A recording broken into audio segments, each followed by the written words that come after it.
Anyway, so good morning, good afternoon, everybody. I'm delighted to be joined by Robert Hecker. Robert is Managing Director of our Pacific Asia practice, but he's based in Singapore. Robert, how are you? Good morning.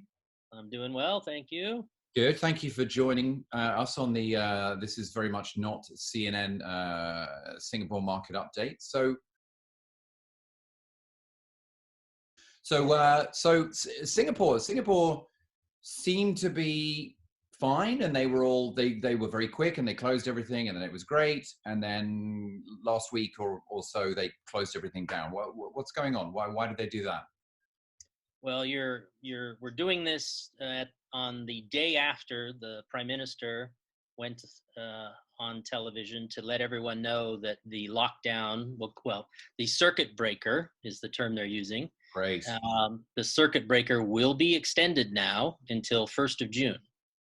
So the prior circuit breaker date of end was May 4th. So they've effectively extended it by another 4 weeks or a month.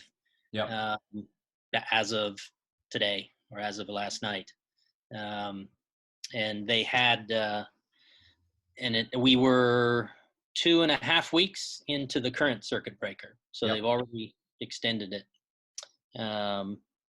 which is their means of making doubly sure that they'll wipe it out or get it under full control, as much control as they can to basically then release the circuit breaker. I love the way you're keeping on with the circuit breaker analogy. That's great. Well, because I probably get in trouble if I don't use the proper terminology, because no one has ever said lockdown locally. Right. It's all circuit breaker. Okay, circuit breaker. Okay. So what does that mean for the day to day? Yeah, so including in this extension, they've also tightened the restrictions a bit even more now too. So up until yesterday, you could go out for a haircut. But now, no haircuts, but you can still go out for food, pickup, and go to the supermarket, but you're supposed to come straight back. And they also don't want people to go in groups. Like, they don't want families to have a nice outing to the grocery store. It's one person is supposed to go, which before this, it was, they didn't specify. So a lot of people did go as a family outing, because why not? That's the only time you're going to get out of the house. Right. So they've really sort of narrowed it. They keep narrowing it down to make sure they're doing everything possible. And are they doing that thing in the UK? We're sort of mirroring what I imagine sort of mid-70s Russia would be, where you're going along the streets and you're just seeing queues of people standing in line, going around the block on sort of one in, one out kind of basis into supermarkets and stuff like that. Is that the same, or are they just allowing everybody? There will be capacity limits, especially in the wet markets. But it doesn't mean necessarily there will be a line. So there are certainly supermarkets where I've just walked in and you never have to worry about a line, but you have to be prepared for one just in case. But there are capacity limits that are being set, that have been set. Could you just give us a short summary of what the market looks like from is it a super branded market? Is it a market filled with very big hotels? What does Singapore look like as a hotel market? Well, it's become much more branded, I would say. Let's say over the past 5 years, even. And it has quite an extensive mix of luxury properties to economy properties, and the scale can definitely be quite varied. But we have like the Marina Bay Sands, which is 2,537 rooms, and Resorts World Sentosa was something like 1,500, I believe, and so a lot of big hotels. And there's a significant budget segment as well, which is actually interestingly also started to get branded.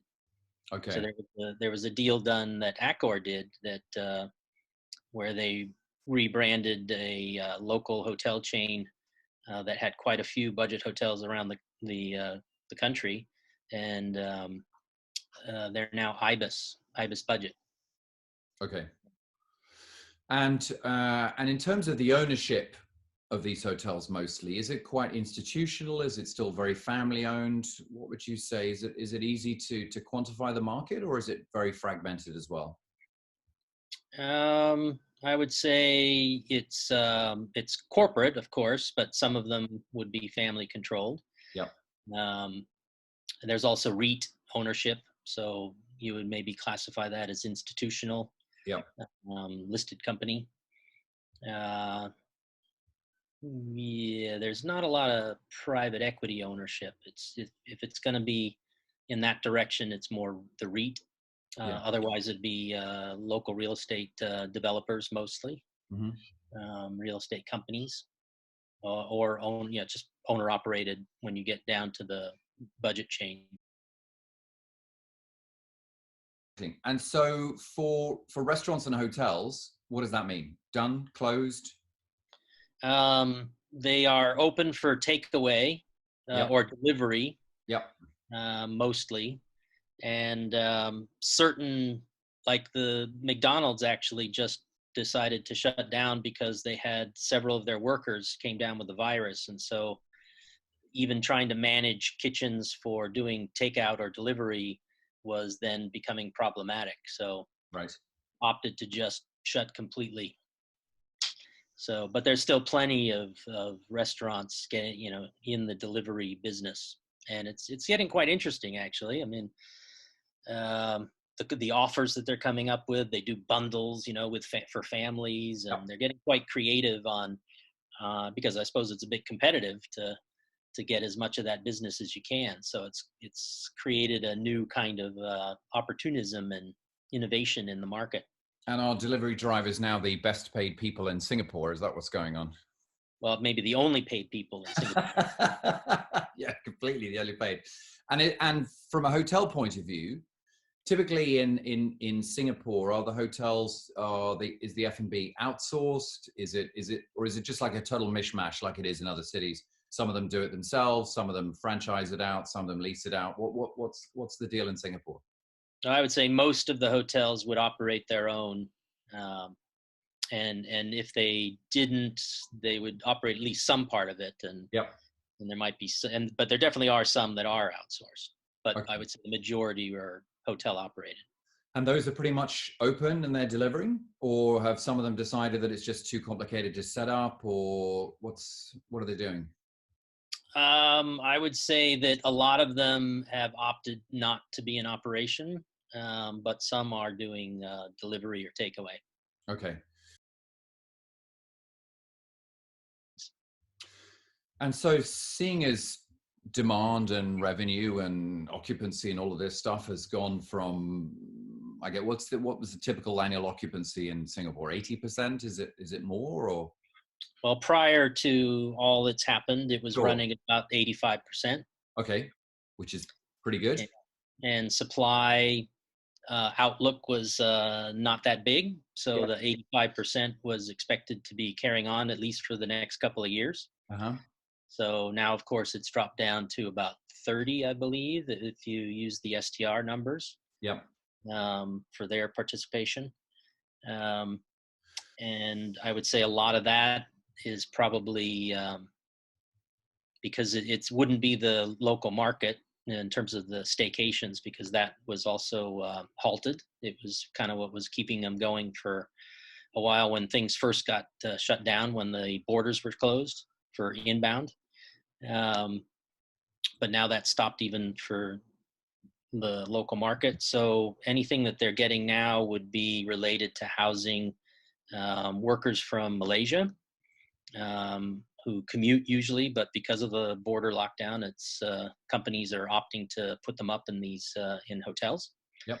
And then where it's probably less and less now, but where there was quarantines or stay home notices or things like that, some of that was done in hotels, and there was a request for proposal from the government to hotels, basically up to the hotels if they wanted to offer their facility as a wholly dedicated facility for taking that kind of business. Yep. And some have opted to do that, which, it may be a low rate, but it's better than a zero rate. Of course. Yeah. I think they were the smart ones, the ones who grabbed onto that business.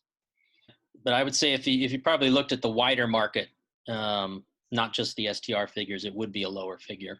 Okay. Yeah. But we don't know exactly yet what that is.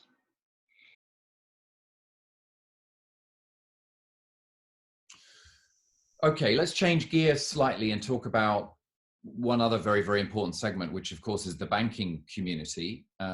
These hotels all have mortgages, they all have leases, they have loans, they have all of this kind of stuff. I suspect some of them may be owned outright, but most are probably not. What's going on? What's going on there? Have the banks been ordered to can you have a mortgage freeze? How are they keeping the liquidity going, and what impact is that going to have on hotels when we come out of this? Yeah, they're definitely, the government has been involved in making sure that mortgage payments can be deferred. Okay. Including, as well as rental payments when it comes to the landlord leasehold issues. So there's a 6-month deferment that's been established. Okay. So whether they want that or not, or is it something they need to apply and they go to the bank and they say, we want this, which I'm assuming they would want to do that rather than burn through any available cash they've got. But I mean, it's a deferment, right? It's not a write-off. They'll have to pay it back at some stage. Yeah. And so has that had the effect in the market of just, pouring oil on that water, that everything is now, that they're relaxed, and so who's picking up the interim tab for that? The government, right? I guess they're underwriting all of that. Well, I mean, for that kind of thing, there's not necessarily an underwriting. There's going to be no compensation to anybody for that. It's just, telling these guys that this is what you need to do, so step up. So the banks are going to have to absorb that period of time, but it's basically it's still on your books as a liability, and you're expecting it to get paid. But they just have to manage through this period. Yep. And I guess in the sense that just like any company like ours or the hotels that have the considerably reduced income during this period, their personnel are getting the same or similar kinds of compensation from the government for that. Okay. Well, one thing that might be particular to Singapore is that the government has offered a job support scheme, and it's heavily weighted to the front lines, including tourism front lines. So the hotel staff, the subsidy is they will pay 75% of the salaries up to a 4,600 Singapore dollar amount, which covers quite a lot of staff, I would say. I mean, obviously it's not going to cover the upper management in full, but, partially even. So, that if covering 75% up to that certain level is a lifeline in a sense of, the idea is doing that is to keep these companies to keep employing the people, even though they wouldn't have necessarily guests to take care of. They're at least being kept employed, and the hotels would then be also motivated to, try to make use of them to the extent that they can, because with the current stay-at-home orders, even if you wanted to just have them keep the place clean, they might not even be allowed to do that, but at least they're keeping them employed. So it would be, let's say, a faster recovery if everybody's still basically on the payroll when you start up again. So that's one thing. And that 75% coverage was for the first circuit breaker, and now has been extended for the second circuit breaker, or the extended circuit breaker. We have a similar scheme in the UK, and this fantastic word that no one's heard or used in 50 years is being thrown around: furlough. All the staff are furloughed. Yes. Actually, one of the interesting things that's happening here, or not interesting, or one of the bad things that's happening here, is the government came out with lots of fantastic initiatives, and very, very similar scheme. I think it was they would pay 80% of the salaries for 3 months up to, I think, £2,500 or £3,500 a month. But of course, the reality of that is that when they started doing that, it's incredibly bureaucratic and incredibly difficult for people to take up that offer. So what they've actually found is, on paper, it sounds amazing, but it might take 1, maybe even 2 months for businesses to get that money.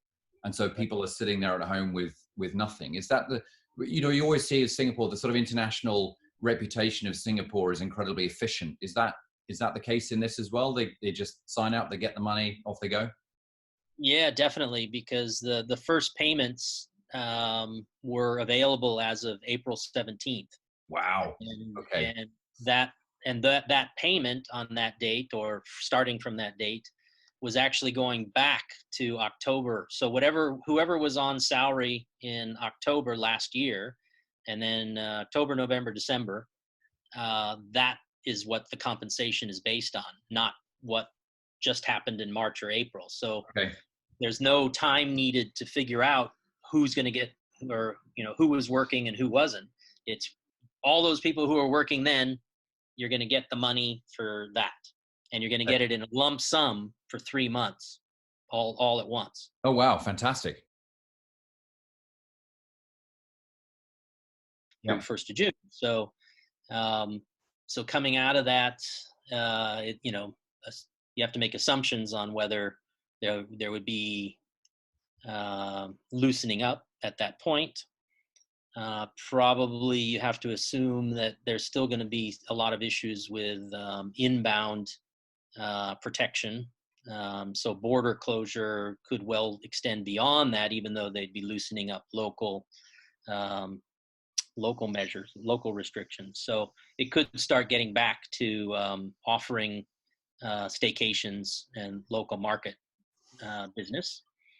And with people being effectively locked up for 2 months, there's probably going to be hopefully outpouring of people taking advantage of this. I mean, it's going to be, they're going to be gravitating towards the more interesting hotels, probably with the more, resort kind of feel, but or whatever, the facilities, the right kind of restaurants. But still, that's going to be the first stage of business recovery coming into the hotels. And then it's really going to come down to where outbound is possible and where inbound is allowed. Yep. And as soon as that's known, it would make sense to, kind of go all out on telling that potential business that we are open for business and we want your business, and let's see you soon. Yes, I guess it kind of it's sort of moot, isn't it? If Singapore opens on June the 1st, but no one can fly there or come in, you're going to be left with a pretty similar situation. So, in terms of your clients, it's a difficult period for everybody. Obviously, what sort of stuff are they asking for when they're picking up the phone or sending you an email? What are they asking you to do? Well, there's definitely inquiries. Maybe they're not necessarily wanting to action on it just yet, but they're also certainly talking about valuations and the potential need for revaluations, and and kind of teeing that up if they're going to need it at some point, whether it's for refinancing purposes or discussions, or whether they do want to look for getting out of the business or anything like that. Right. And then there's still there's always the tenacious developers who are working under any circumstances, and we still are putting out proposals, sometimes even for fairly mega projects where they want the typical services of the feasibility study, which is also a little bit kind of valuation oriented, that they want to get their support from the banks for what they're wanting to do. But I suppose in a way that makes sense, though, doesn't it? Because if you think about how long these projects take to get out of the ground, most people will be looking at, and developers are typically a pretty optimistic bunch. Most people would be thinking, well, this is going to finish sooner or later. We're going to have a big rebound. We can't put stuff on hold now because we want to take advantage of that. I guess that makes sense to me.